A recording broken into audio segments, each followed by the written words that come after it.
ధనం చూసి వచ్చే బంధువులు, కీర్తి చూసి వచ్చే స్నేహితులు, అందం చూసి వచ్చే భాగస్వామి ఏదో ఒక రోజు నిన్ను ఒంటరిని చేస్తారు.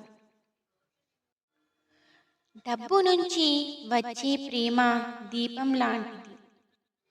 అది నూనె ఉన్నంత వరకే వెలుగుతుంది. మనసులో నుంచి వచ్చే ప్రేమ సూర్యుడు లాంటిది. అది సృష్టిలో ఉన్నంత వరకు వెలుగుతూనే ఉంటుంది. పడిపోతే పగిలిపోయే ఫోన్కే ఎంత విలువ ఇస్తున్నాం? అలాంటిది జీవితాంతం మనతో ఉండే బంధాలకు ఇంకెంత విలువ ఇవ్వాలి? చిన్న చిన్న కారణాలతో బంధాలను దూరం చేసుకోకండి.